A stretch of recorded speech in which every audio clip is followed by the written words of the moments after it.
Hey everyone, this is Zoas, not Casuals, and today I want to answer one of the most asked questions that I get on my live streams.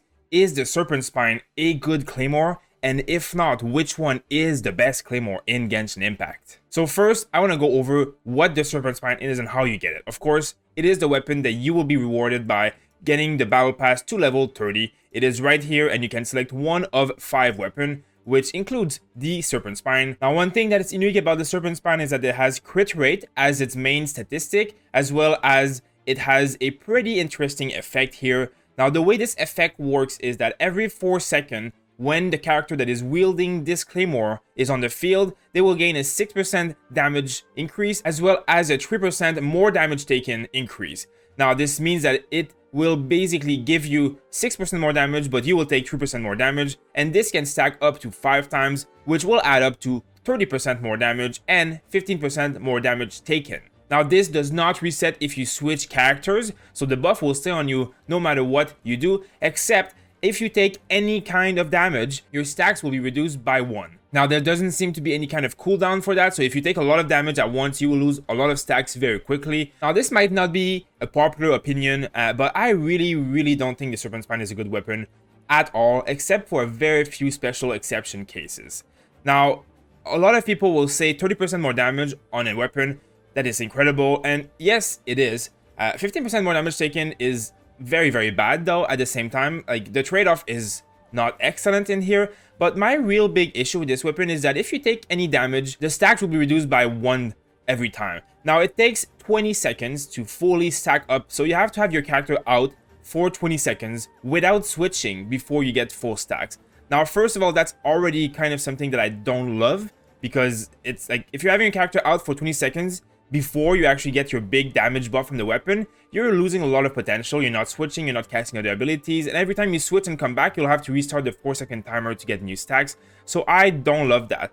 But taking damage, reducing the stack by 1 is probably the killer for me for this weapon. As much as I like the fact that it has crit rate, there's almost no situation ever in which you will be in the abyss, fighting some mobs over and over, and not take any damage for a long period of time. And if every time you take some damage, you have to switch back to your character, wait for 4, 8, 12, or even 20 seconds every time to charge it up before you can do your burst, because you want to capitalize on this weapon's ability before you do all of your bursts, right? It just becomes such a chore. And also, the Abyss is timed, right? So if you want to have all the stars in some of the Abyss levels, you will need to have a certain timer. You need to beat it before 3 minutes or 4 minutes or 5 minutes. Now, if you're spending so much of your time dodging and running around the mob and not getting hit, doing like, it's just, you're not going to be able to beat the timers and have this effect up the all time. To be honest, I think this is probably one of the worst weapons of the Battle Pass, and it's a big trap, because it seems really good on paper, but especially for like 95% of the players who are probably not max constellation, 5-star characters everywhere with super good artifacts that will do very well and kill everything very quickly, it will be a struggle to beat the Abyss. You'll be trying every week after one try after the other, and eventually you'll be able to beat the levels, but it will be hard, and this will basically make it harder. You'll take more damage, and you won't get the bonus effects of this weapon.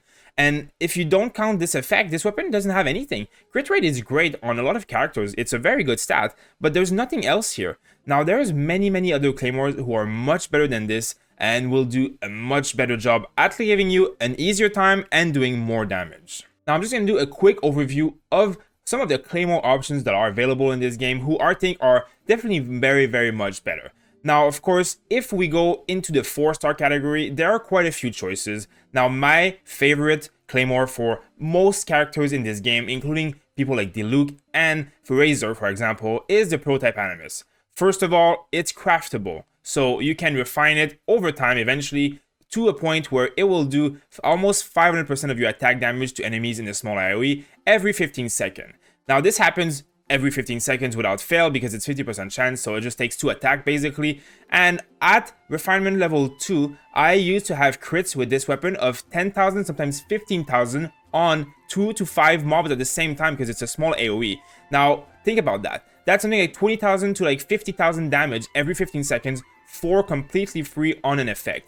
Now, as much as 30% damage is good, this is also very good. This is a lot of damage, a lot of burst, and in this game, there's a lot of bursty encounters where you have a certain frame of time to kill a mob or a monster or a boss, and this will basically help you with this kind of encounter. Now, also, it has the attack stat here, which, as we know, is not the best stat in the world late game, but it's still a very decent stat that does really increase your damage. So, again, this is probably one of the safest, most common weapon that you can use on any carry, and it might not be the best option all the time, but it will never be a bad option. Now, a special mention as well to Debate Club. Debate Club is probably the best and only 3-star Claymore that you should be using until you reach high levels, where 4-star Claymores become much better because of the base stats. And once the base stat of a level 70 weapon, the blue and the purple difference is a bit too high, it will be morted to change into a purple weapon at that point, a 4-star.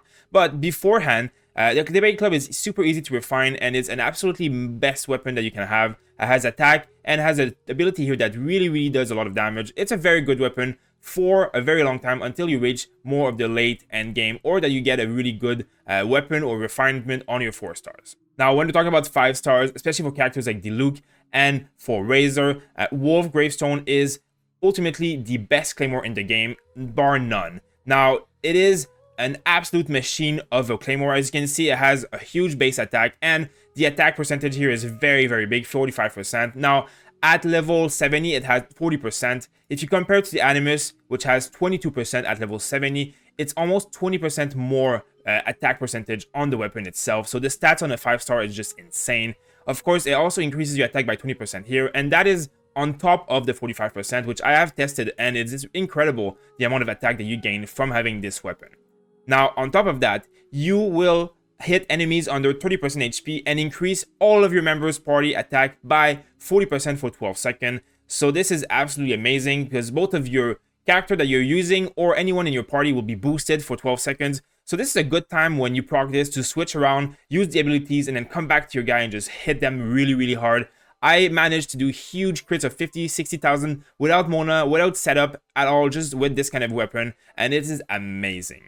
So guys, that about sums it up for Claymore. Of course, there are a lot of different builds in this game. Things change, new characters will be added, and new builds will be created, or new combos, or team comps, and things might be different in the future, but I really don't think the Serpent Spine is a great weapon. I think it's probably one of the worst Claymore in the game right now, just because of the way it works.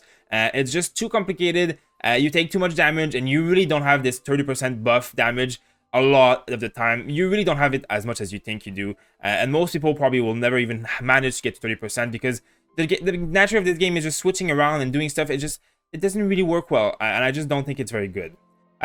Exceptions to that would be someone like Beidou, who works really well off of crit, as well as can have a parry that will make it a bit easier to prevent the stacks from being lost. Now, the other option is Noelle. Noelle has a shield. You can put the shield around you, and it makes it so that you do not break this effect. So this can be very good for late game Noelles, especially the ones who have the 6th constellation, which is when Noelle becomes a huge DPS machine and will basically work much better with crit rate once she has that constellation. So this could work in those situations.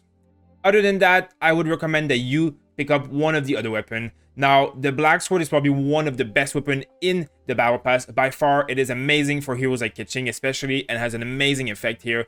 The Solar Pearl is also amazing, will work very well with heroes like Klee, which just came out. This is really good for her. So if you did get Klee and you need a weapon, this can work, as well as many other weapons, but this is one of the options. So guys, I hope you enjoyed this video. Let me know if you want me to make a guide on some of these other weapons more specifically, as well as which weapon did you choose, or which weapon would you like to have in the future if you could have a Battle Pass. Make sure to check our YouTube channel, guys. We have over 60 Genshin Impact guides, as well as over 15 character guides. We stream every single day on YouTube and on Trovo for this game. Sometimes we have 2 and 3 streams a day. So make sure to come. We have our own Discord. You can ask questions. We have almost 1,000 members on there. We have guides, we have resources, we have infographics. So as always, make sure to ask us any questions in the comments on Discord, anywhere you'd like. We love to help you guys, and we're always trying to answer every comment that we see. Thank you guys again for watching, and we'll see you on the next video.